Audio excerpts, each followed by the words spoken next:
Before reading Die with Zero, I hadn't touched a personal finance book in a year. I avoid them when I'm writing my own so that they don't mess with my thoughts. But this one, I picked it up specifically expecting to hate it. I wanted to challenge myself with ideas I fundamentally disagreed with. FIRE is my thing. I save half of my income, and I tell you all to do the same.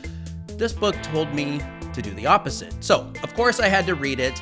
I was looking for something to fire me up, pun intended. Clearly, from the title, Die with Zero, the author Bill Perkins thinks it should be your goal to spend all of your money before you perish. Now, first of all, number one, that sounds impossible to plan correctly. And number two, by trying to do so, I know that I'd constantly live in fear of running out of money. Now, to his credit, he does acknowledge that this is a top fear of many people, so I'm not alone in that. Anyway, there was zero chance I'd enjoy the book. I'd rather die than spend all of my money. That is a weird turn of phrase, but see what I did there? I don't know. Now, for the first couple of chapters, I hated it. It felt like financial clickbait, pure emotion over logic. It frankly kind of pissed me off. I was already outlining my rebuttal video in my head, Die with Zeros, and I was gonna roast this book and defend everything that I teach here. I was fired up. I was shocked. I was borderline angry. He was making exaggerated claims, and it didn't make any long-term financial sense. He was part of the problem, I thought consistently. It's people like him keeping the average person broke, telling them what they want to hear and not what they need to hear. But as you probably guessed by now, something changed. Much to my surprise, I found myself agreeing with the author and nodding along. I wanted to stop it, but I couldn't. I even wanted to put the book down, but I couldn't. I was shocked again, but in a good way. He started to win me over with personal stories about things that he did in his life that seemed crazy at the time, but he'll never regret. It particularly resonated with me because he began living this new philosophy when he was around my age. Now, full disclosure, and keep this between us, I'm a month and a half away from turning 40. Not exactly thrilled about that, but it turns out this was the perfect time to read this book.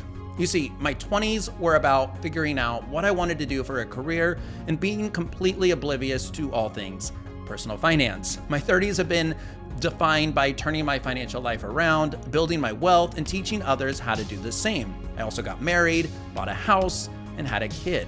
But I haven't spent much time thinking about my 40s. What do I want them to be about? This book forced me to think about that. Where will my interests take me? Will my identity and beliefs stay the same, or will I pursue a new path? Could that path be focused on, dare I say it, maximizing my time and having, I'm gonna say it, fun? Now let's discuss some of the key takeaways of this one.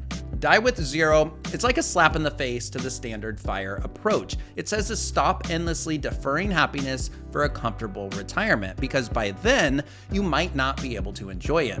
Time is finite. You can make more money, you can't make more time or guarantee good health. It's about how to maximize your time on Earth throughout your entire life and how to spend money on what brings you happiness. Key concept number one, enjoy the prime of your life. Don't wait until you're 65 to go on that dream trip. Your health is wealth, and it declines. Spend on big experiences while you're young enough to fully enjoy them, at least in your 30s, which he calls the prime of experiencing life.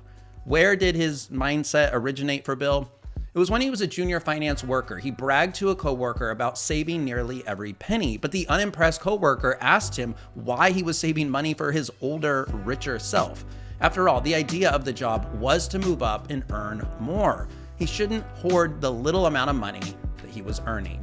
Key concept number two, memory dividends. In another chapter, Bill talks about experiences as valuable memory dividends. They don't pay you in money like an investment or education, but talking about a trip or looking at a photo of it will give you a rush of positive emotions every single time.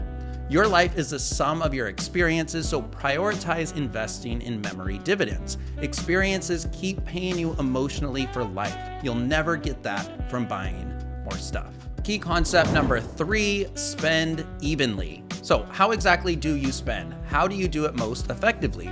Bill shares that instead of front-loading your work life and back-loading your fun, spread your spending across your entire life. Because dying with money means that you worked for free for some period of years. Now, more on spending in a moment. Key concept number 4, your inheritance should be given over time. So what about giving a child an inheritance? I kept thinking about this question until he surprised me with an actually kind of great solution. His philosophy is that you should consistently give throughout your child's lives or children's lives so that they can enjoy it while they're young, not when they're nearly retired. After all, the average age of receiving an inheritance is around 60. You need to plan how much to give first. Bill suggests starting to do so when your kid or kids are in their 30s, when money reaches peak utility, as he calls it. And the final concept I'll cover, even though there's a lot more. Concept number 5, time buckets. Finally, Bill provides a helpful exercise as an actionable takeaway. He talks about these time buckets. They're periods of 5 to 10 years that you define intentionally. Then brainstorm all the things that you want to do, see, and accomplish personally in your life. Yes, you might call these your bucket list. Then plan your big event milestones to help you spend your money evenly throughout your life to achieve them before time or health runs out. This one kind of hit me hard since I haven't mapped out my 40s. So what's the big picture here? Well, the big idea is you can't take it with you. Don't save for the sake of saving. Spend intentionally. Invest in experiences. Give strategically. Plan for big events before it's too late. Choose happiness over an ever-growing net worth. Sure, you'll get wealthier as you age, but your health will decline. Spend your income while you're healthy. Pursue risky dreams and mind-expanding trips. It's your money after all. You earned it. Aim to die with 0, or at least close to it, and live a fuller life right now. Okay, I'll be honest.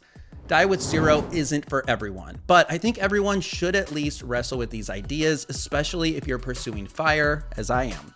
It really forced me to rethink how I save, spend, and use money as a tool, especially now that I'm a dad entering the next chapter of life. If you're curious, it is under 200 pages. It's easy to breeze through in a weekend. And yes, I did get my copy from the library. Old habits die hard. I'm going to pay for the next book. I deserve it. All right.